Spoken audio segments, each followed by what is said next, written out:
inviter Perrine à mes côtés. Perrine, hésitons.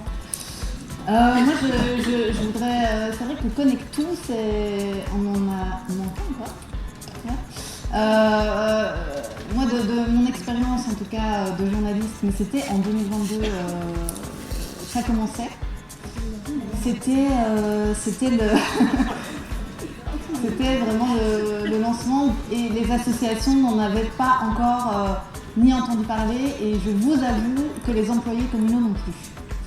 Mais en discutant avec Mathieu Michel, que j'ai très longuement interviewé aussi, je pensais de mon petit cerveau que c'était une bonne idée à voir dans le futur comment ça se déploie parce que pour l'instant sur le terrain, moi, j'ai eu l'impression qu'on avait lu les communiqués mais qu'on ne savait pas encore très bien.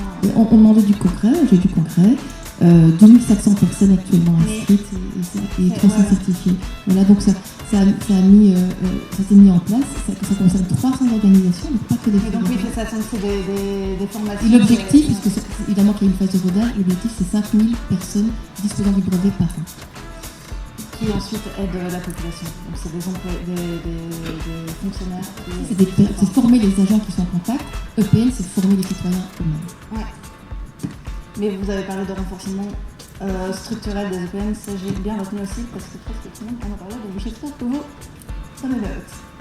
Perrine. Oui. Je voudrais juste. J'entends qu'il y a des choses quand même qui bougent. On entend allô.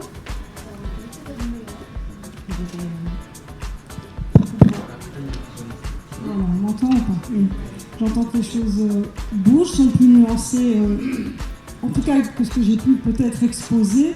Mais moi, il y a quand même une chose que je ne parviens pas tout à fait à comprendre par rapport à ce projet, cet avant-projet d'ordonnance. Autant j'entends qu'il faut un encadrement clair, et d'ailleurs le ministre le dit, unique, qui soit imposé à tous les services publics numériques.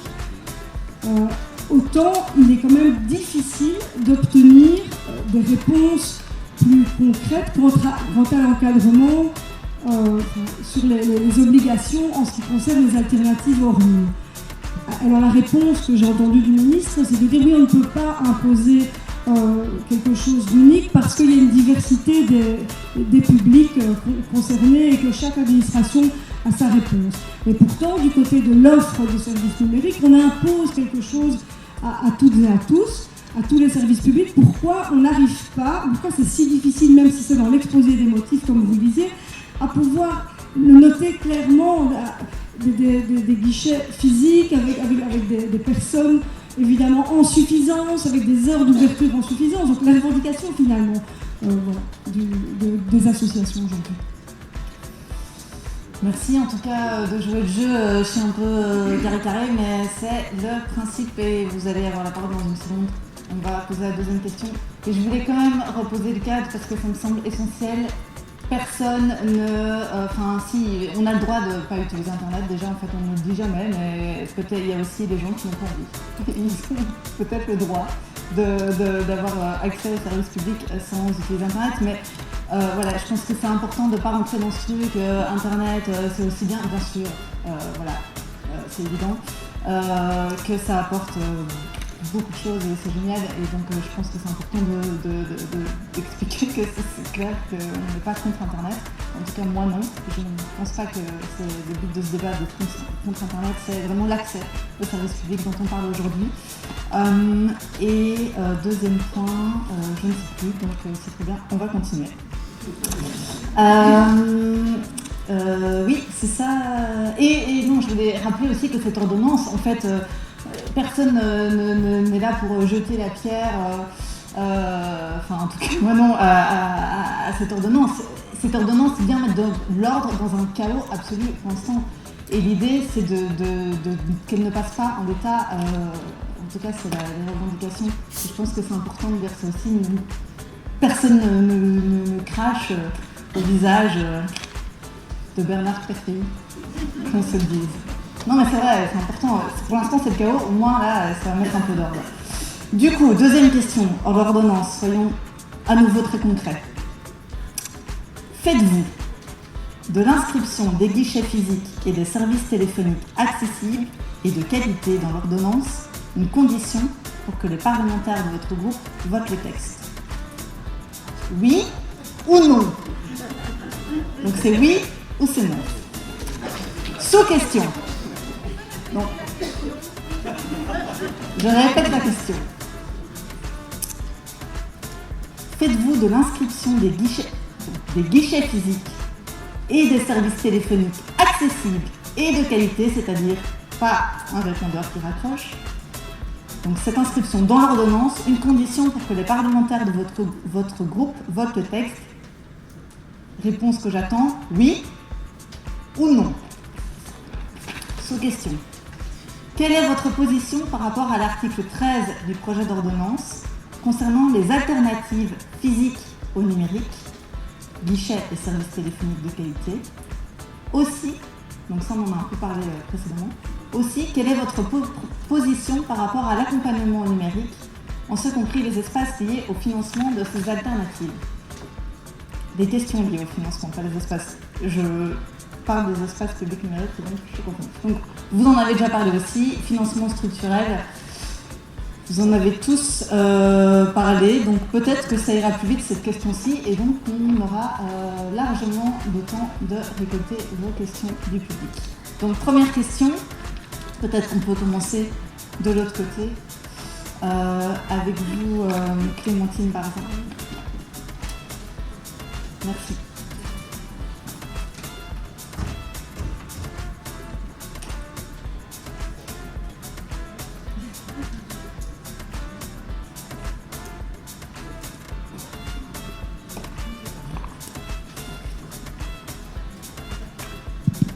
C'est bon.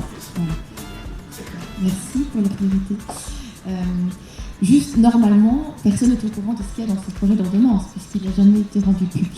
Si, il a été partagé aux associations. Ah oui, mais voilà, moi en tout cas en tant que parlementaire, c'est vraiment via là-dedans, hein, parce que, et là-dedans je vois effectivement qu'il y aurait une alternative qui serait quand même envisagée à toute procédure en ligne.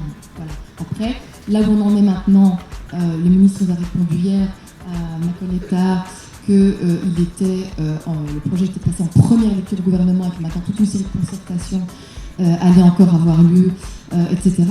Moi, ce que je souhaite en tout cas, c'est que la concertation, elle se fasse aussi avec le secteur associatif. Dans toute la série de concertations qu'il a évoquées, ne figuraient pas les associations à ce que j'ai entendu, j'ai encore écouté ce matin. Et donc, ça, c'est pour moi très important, c'est que tout le monde soit entendu. Concernant la question de la présence humaine, on a évoqué tout à l'heure le fait que la crise Covid avait été un sérieux accélérateur justement de la numérisation de toute une série de services et d'opérations globalement en ligne, parce qu'il y a aussi le secteur privé dans ce cadre. Comme c'était extrêmement vite, évidemment, nous pensons que le rôle des services publics, c'est d'accompagner au mieux et donc d'assurer une présence humaine pour pouvoir ne laisser personne au bord du chemin. C'était extrêmement vite et en effet, la manière de profiter, d'utiliser en tant que citoyen ces services singulièrement publics doit être soutenue pour un grand nombre et donc l'humain doit être présent dans ce cadre. Vous ne voteriez pas le texte en l'état ? Mais moi, personnellement, je trouve qu'il faut des clarifications par rapport à ce dont j'ai pu prendre connaissance. Je vous dis, normalement, je n'en ai pas encore pris connaissance, mais j'ai vu le mot alternative, je pense qu'il faut être à tout le moins complété, eu égard aux dernières concertations, je l'espère, incluant un maximum des personnes qui sont concernées et qui sont présentes ce soir, et avec des détails sur la manière dont cette alternative serait mise sur pied. C'est sans doute dans des arrêtés d'exécution aussi que ça pourrait se mettre en place. Voilà, mais je ne suis, moi, je le disais, pas dans un exécutif, donc dans l'exécutif bruxellois, et donc j'espère que ce sera l'esprit de ce qui va être apporté pour les prochaines étapes. Je voulais dire aussi que pour ce qui concerne la région bruxelloise, il y a M. Claire Failly qui est en charge de la transition numérique, et aussi M. Gatz qui est en charge de la fonction publique. Et je compte interroger prochainement aussi sur la manière dont les services publics bruxellois, concrètement, vont aussi mettre en place ce renforcement permettant à tout le monde d'avoir accès aux services publics bruxellois. Je voudrais juste rappeler encore, si le temps me permet, et vous aussi, mettre des horloges, qu'en ce qui concerne, ça a été évoqué par un de mes collègues, mais moi je fais aussi le rapprochement avec ce qui se passe au niveau des bons contacts.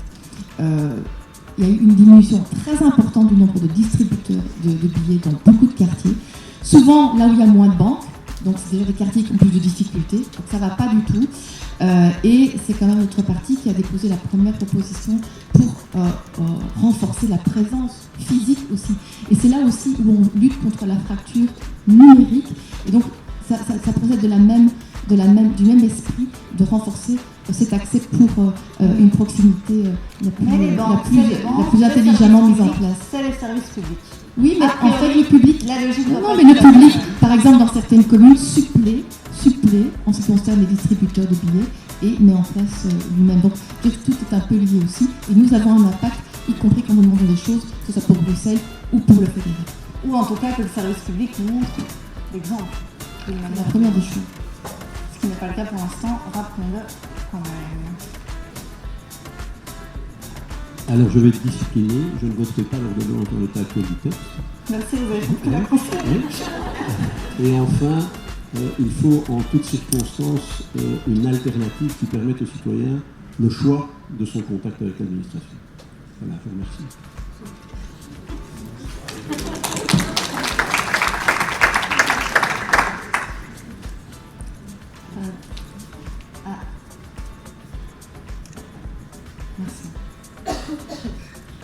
Alors moi aussi, je l'ai dit, je le répète, je ne voterai pas le texte en l'état. Je l'ai non seulement dit et rappelé en commission encore plusieurs fois hier, vous êtes témoin de mon intervention, donc je ne voterai pas le texte en l'état. Mon parti le sait également, donc voilà, c'est prévenu.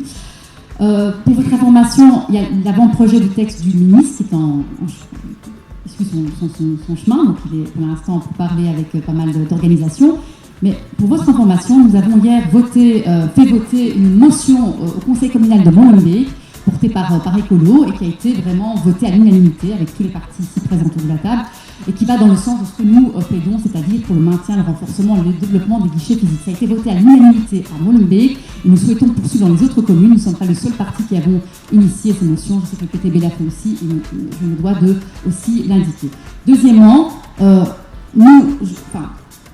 il y a plusieurs aussi à avoir porté au Parlement bruxellois une proposition de résolution visant à maintenir, renforcer les guichets, évidemment en qualité suffisante et en quantité. Ce texte n'est pas encore déposé au Parlement, nous travaillons au sein de la majorité, parce que nous sommes composés de pas mal de partis, des partis qui ne sont pas forcément toujours d'accord avec notre texte. Et donc, nous ne voterons pas le texte, en tout cas moi je ne voterai pas le texte en l'état, et parallèlement, je n'attends pas aussi la finalisation de ce texte, on a déjà pris les devants pour proposer d'autres alternatives, d'autres textes qui sont ici en ma possession, s'il faut en parler plus longuement. Alors sur la deuxième question, sur les alternatives, nous demandons des précisions dans le texte.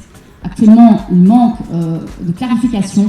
Les contours autour de la notion d'alternative ne sont pas définis, et c'est pour cela que nous ne voterons pas en l'état. Donc on demande au ministre de préciser ce qu'il entend par alternative. Et troisièmement, sur la question des EPN, oui à des financements structurels, pérennes, mais pas uniquement pour les espaces publics numériques. Moi, je l'ai dit tout à l'heure, aussi pour les organisations, pour les associations, qui demandent aussi des financements structurels et pérennes. Merci. Et c'est vrai, comme on me le rappelle, ce n'est pas que vous, mais vous parlez au nom de votre couleur politique. Ouais.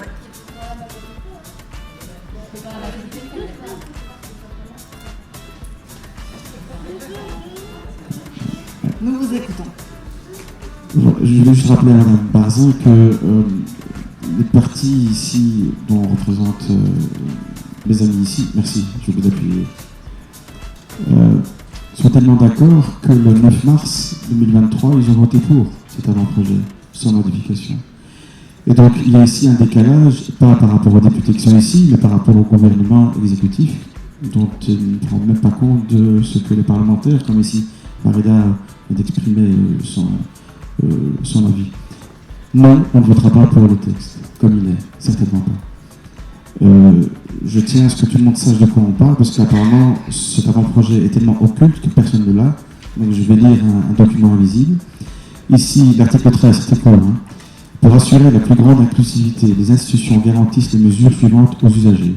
lorsqu'ils agissent à des fins strictement privées, petit a, un soutien à la réalisation de toute procédure administrative, toute communication ou tout formulaire en ligne, petit b, une alternative à toute procédure administrative, toute communication ou tout formulaire en ligne. Le point 2, c'est la dernière phrase, quelle que soit leur finalité, l'utilisation des solutions technologiques rendant toute procédure administrative, toute communication ou tout formulaire en ligne accessible aux personnes en situation de handicap. Le gouvernement peut définir par arrêté d'exécution conjoint les modalités complémentaires d'exécution des mesures visées à l'alinéa 1er. Quelqu'un a compris? Voilà. Donc c'est extrêmement flou. Et donc on voudrait que l'on précise la chose sur l'alternative, qu'est-ce que c'est, quelles sont les modalités, que ce soit très très précis. Il y a même mes collègues qui m'ont précisé que certains députés disaient que le but de cet avant-projet n'était pas celui-ci, c'était pas de trouver une alternative, mais d'avancer la transition. D'accord, j'accepte. Alors, je veux bien voter une autre ordonnance avant celle-ci, qui précise les alternatives précises. La troisième question, par contre, je crois que j'avais répondu, c'est sur le financement. Ouais. Mais là, c'est clair, je crois que tout le monde est d'accord aussi là-dessus. Il n'est pas concevable d'avancer avec les alternatives, l'associatif, ici qui fait un travail colossal, et je les remercie ici publiquement. Mais il faut, et c'est impératif, s'il n'y a pas de financement structurel, on ne vote pas. Je crois que plus clair, il n'y a pas. Merci. Merci. Françoise de Smet, on vous écoute.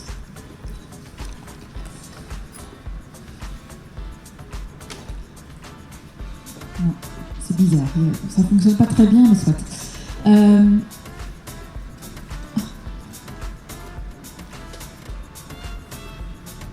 Donc, soit. Donc, juste pour être très clair, donc, l'ensemble de mon groupe ne votera pas cette ordonnance dans l'état actuel si il n'est pas indiqué clairement qu'il faut des guichets physiques et des accès par téléphone. Donc voilà, j'espère que j'ai bien répondu clairement à la question. Alors j'entends des voix dissonantes même au sein de la majorité, ça me fait très plaisir. J'entends aussi Madame Tarr venir avec l'idée d'une résolution. Alors j'ai envie de vous tendre la main pour aller plus loin, parce que si effectivement, même au sein de la majorité, il y a des voix dissonantes, amendons alors ce texte tous ensemble pour être sûr qu'il y ait guichet et accès au téléphone qui soit inscrit donc, dans ce fameux article 13. Voilà, je vous tends la main très clairement encore aujourd'hui pour que nous avancions sur cette question. Parce qu'effectivement, donc dans l'article 4, hein, il est prévu que toute procédure soit dorénavant intégralement disponible en ligne, et donc ça consacre vraiment le principe de numérique par défaut, et donc si on n'inscrit pas clairement dans la loi ces alternatives, on voit très bien comment ça se passe aujourd'hui. Évidemment, elles vont finir par disparaître. Rappeler effectivement que c'est une question aussi de lutte contre les inégalités dans notre région qui est déjà très inégalitaire. Et donc ça va encore accentuer le non-recours au droit qui est déjà très problématique dans notre région. Et c'est vraiment inadmissible. Et donc on a besoin d'un renfort effectivement des services publics pour lutter contre ça. C'est vraiment la base, et de pouvoir libérer effectivement les associations, comme je disais tout à l'heure aussi, qui maintenant sont submergées par ce travail qui ne fait pas partie de leur mission. Alors sur la question Vous aviez parlé de financement des EPM, si je me trompe. Oui, donc ça aussi, et de pouvoir effectivement engager, donc il y a une demande d'engager des CDI.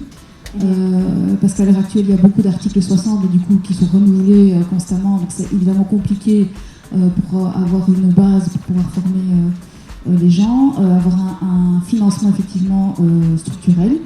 Et alors sur la question liée au financement de ces alternatives, donc, le gouvernement bruxellois envisage déjà cette année de faire des économies de 60 millions dans les administrations publiques à travers son programme Optiris. Il y a encore d'autres 60 millions qui sont programmés pour faire des économies en 2024.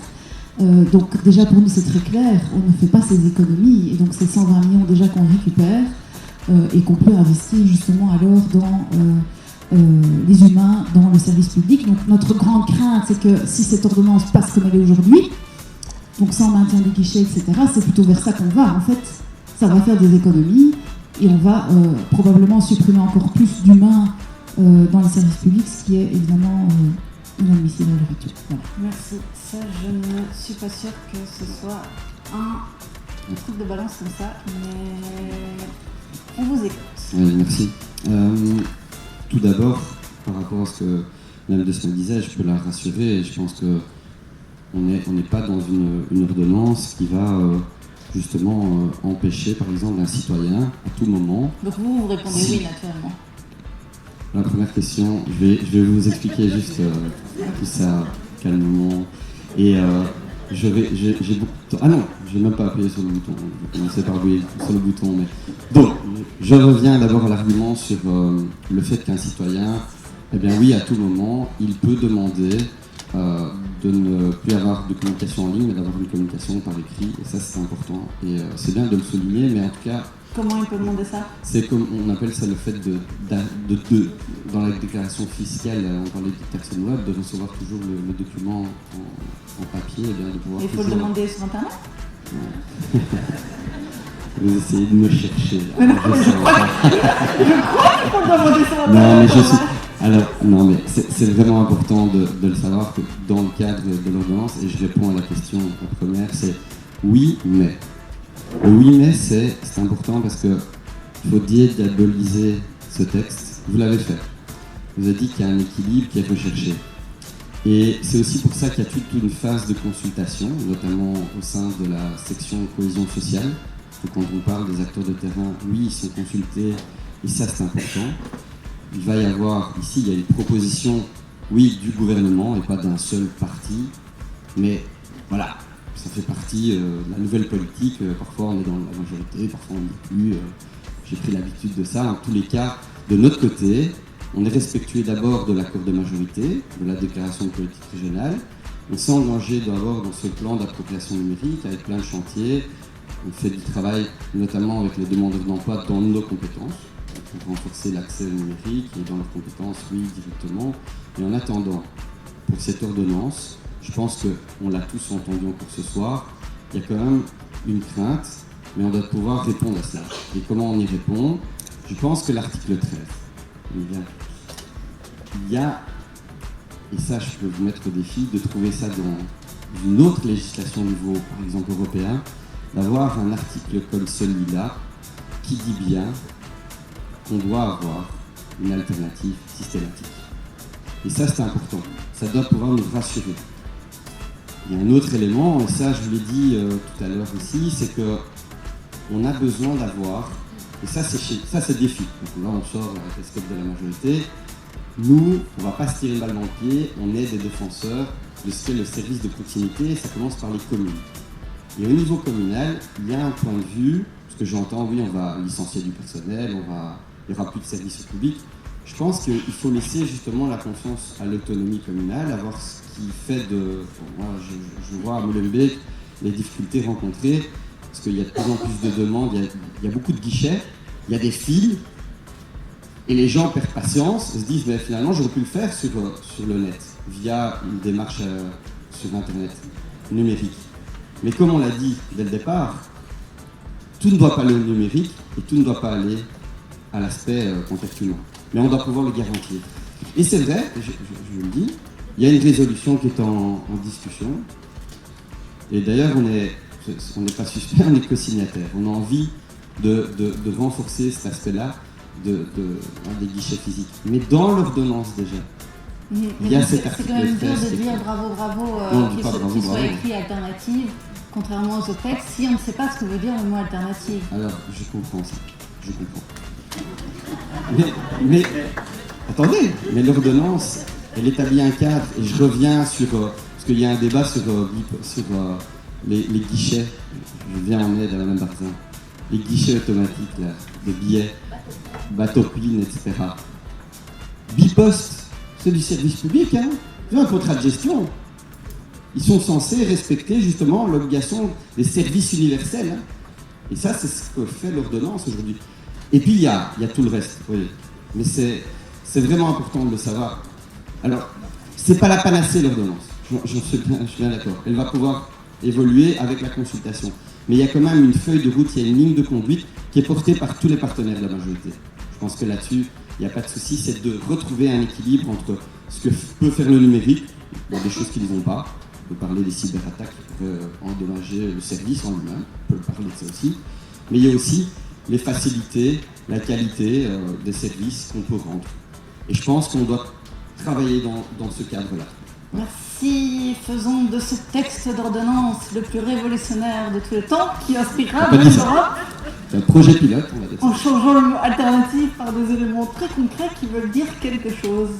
Par exemple.